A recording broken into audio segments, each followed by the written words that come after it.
పుస్తకం చదవడానికి 3 అక్షరాలే అయినా ఎంతో మంది కళ్ళకు ఆధారం. సామాన్యుని ఆయుధం పుస్తకం. ఓ మంచి నేస్తం. ఒంటరితనంలో తోడు పుస్తకం. ఓ పుస్తకాన్ని చదవడం వల్ల ఎన్నో గొప్ప విషయాలను తెలుసుకోవచ్చును. అందుకే చినిగి చొక్కా అయిన తొడుక్కోగాని ఓ మంచి పుస్తకం కొనుక్కోమన్నాడు గురజాడ అప్పారావు. మంచి పుస్తకం వేలాది మంది స్నేహితులతో సమానమన్నారు మరో మహానుభావుడు. ఇలా ఒక్కొక్కరు పుస్తక విశిష్టతను తెలియజేశారు. పుస్తకాలు చదవడం వలన జ్ఞానాన్ని సంపాదించడమే కాకుండా మానసిక ఒత్తిడిని తగ్గిస్తోంది. మహానుభావుల విజయగాథలు, ఆత్మకథలు విద్యార్థుల వ్యక్తిత్వ వికాసానికి దోహదపడతాయి. పుస్తక పఠనంతో విజ్ఞానాన్ని సంపాదించి ఎందరో ఉన్నత శిఖరాలకు చేరుకున్నారు.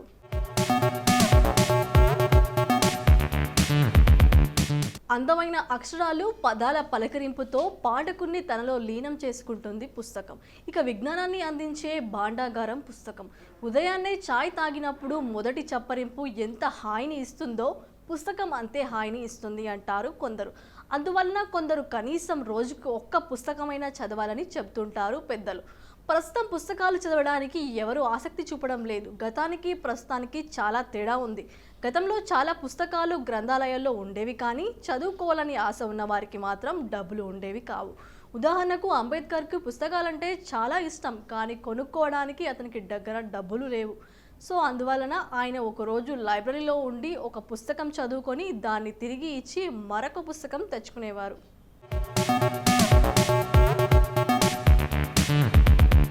ఇక ఈ తరం అంటే మన తరం చెప్పడానికి ఏముంది. సగం జీవితం పుస్తకం అయితే ఇంకో సగం జీవితం ఇంటర్నెట్లో గడపడానికే సమయం కుదరడం లేదు. ఇప్పటి పిల్లలకు పుస్తకాలంటే విసుగు. ఎప్పుడు సోషల్ మీడియాలో ఉంటూ కాలం గడుపుతున్నారు.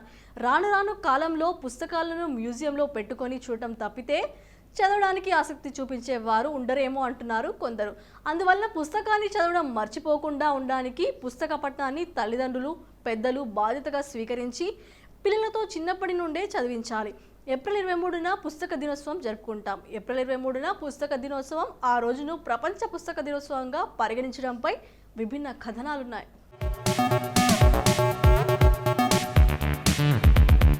1751 East India company governor general Gilbert Elliot Minto జన్మించారు.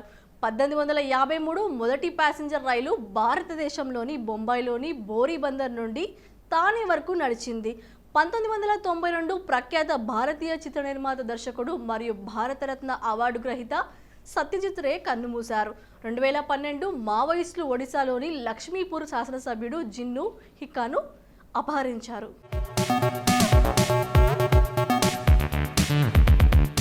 2010 అరిజోనా గవర్నర్ జాన్ బ్రేవర్ వివాహాస్పద చట్ట విరుద్ధమైన ఇమ్మిగ్రేషన్ బిల్లు SB 1070 చట్టంపై సంతకం చేశారు.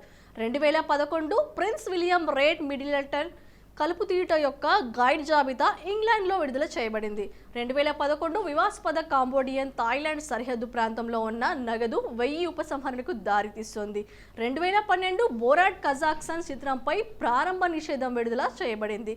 అతని అధికారిక మంచి పాత్ర కారణంగా నటుడు బోరాన్ కోహెన్కు ధన్యవాదాలు.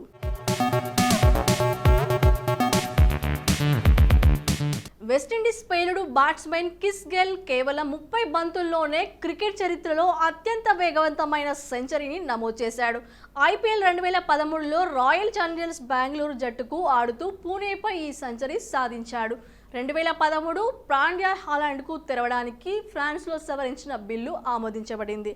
2014 డెమోక్రాటిక్ రిపబ్లిక్ ఆఫ్ కాంగోలో జరిగిన ఘోర రైలు ప్రమాదంలో 60 మంది మృతి చెందగా 80 మందికి పైగా గాయపడ్డారు. 2014 ఫేస్బుక్ మొదటి త్రైమాసిక లాభంలో 3వ కారణాన్ని పెంచడానికి $6.2 మిలియన్ల ప్రధాన లాభాన్ని ప్రకటించింది. మనోజ్ బాజ్పాయ్ భారతీయ సినిమా నటుడు. ముఖ్యంగా హిందీ సినిమాల్లో నటించిన ఇతడు కొన్ని తెలుగు సినిమాల్లో కూడా కనిపించాడు. ఇతడు ఒకసారి జాతీయ ఉత్తమ నటుడిగా, 2 సార్లు ఉత్తమ సహాయ నటుడిగా భారత జాతీయ చలనచిత్ర పురస్కారాలు అందుకున్నాడు. మనోజ్ బాజ్పాయ్ 1969 ఏప్రిల్ 23న బీహార్లో జన్మించారు.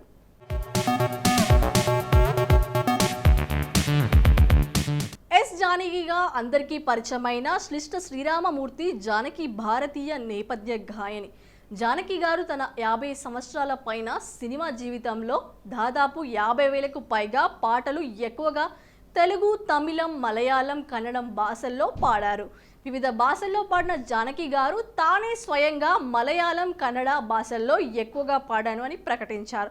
ఉత్తమ గాయనిగా జాతీయ పురస్కారం 4 సార్లు, 31 సార్లు వివిధ రాష్ట్రాల ఉత్తమ గాయని పురస్కారం పొందారు. ఇళయరాజా సంగీత దర్శకత్వంలో పాడిన పాటలు, ఎస్పి బాలసుబ్రహ్మణ్యంతో కలిసి పాడిన పాటలు ఎంతో ప్రసిద్ధి చెందాయి. మైసూరు విశ్వవిద్యాలయం నుండి గౌరవ డాక్టరేట్ పొందారు.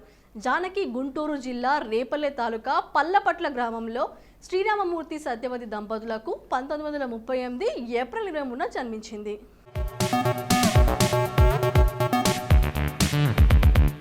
శ్వేతా మీనన్ భారతదేశానికి చెందిన సినిమా నటి, మోడల్, టెలివిజన్ యాంకర్. ఆమె 1994లో Femina Miss India Asia Pacific title విజేతగా నిలిచింది. శ్వేతా మీనన్ మలయాళం, హిందీ, తెలుగు, తమిళ భాషా సినిమాల్లో నటించి ఉత్తమ నటిగా 2 కేరళ రాష్ట్ర చలనచిత్ర అవార్డులను గెలుచుకుంది. ఆమె బిగ్ బాస్ మలయాళం సీజన్ 1లో పాల్గొనింది.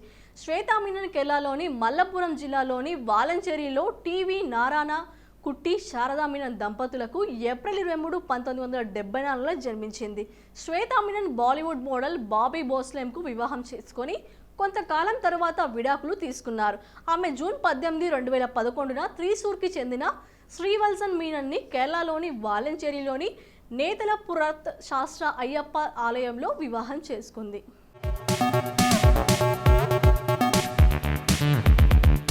పండిత రామాబాయి సరస్వతి భారతీయ సంఘ సంస్కర్త, భారతదేశంలో మహిళల విద్యా విముక్తికి మార్గదర్శకురాలు. కలకత్తా విశ్వవిద్యాలయం అధ్యాపకులు ఆమెను పరీక్షించిన తర్వాత సంస్కృత పండితురాలిగా పండిత సరస్వతి బిరుదులు ప్రదానం చేశారు.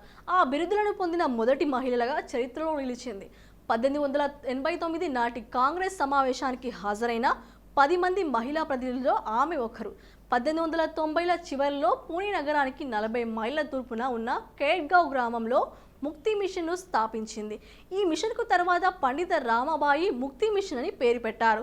పండిత రామాబాయి సరస్వతి 1858 ఏప్రిల్ 23న రామా డోంగ్రేగా మరాఠీ మాట్లాడే బ్రాహ్మణ కుటుంబంలో జన్మించింది.